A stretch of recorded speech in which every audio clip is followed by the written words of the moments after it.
you gotta want to be there. I mean, to get through those first couple of weeks, you've really got to want to do it. I don't see how anybody stays there and gets out and says, I really didn't want to do that. I don't know how they stayed.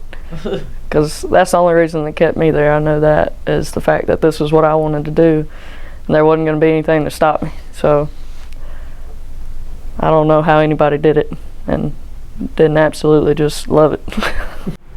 Obviously, I feel like we proved that girls can be as strong as guys can, and there's not anything that they can do in that aspect that females can't do as well.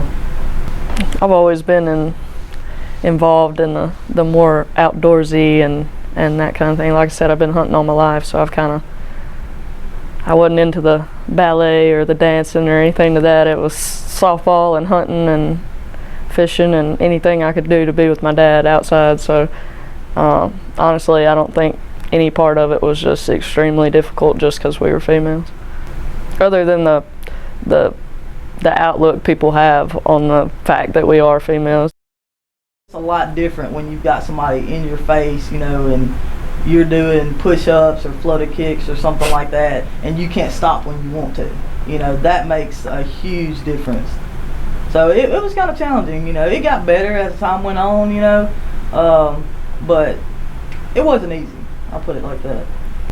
Just being there was really hard. Not having the freedom to go do what you want to.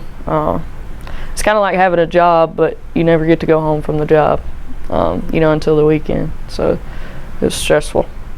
Just keeping up with stuff in there and then keeping up with your outside life too. You definitely learn to think on your toes a lot,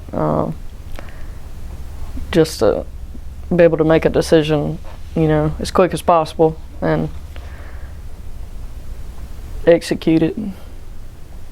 Kind of, they talk about this toolbox. You have this toolbox and they give you all these tools to put in your toolbox, and of course you're going to acquire new tools along the way, but I feel like they kind of give you a really good start. You got a lot of stuff to work with, a lot of information, and everything that they tell you to do, everything they have you do, now you can look back, and I'm sure once we start our careers and get more into it, there's going to be a lot of those aha moments where you're just like, okay, that's why they wanted me to do this. But already you can see why they want you to do this, why they want you to do that. There's a purpose behind everything they tell you to do.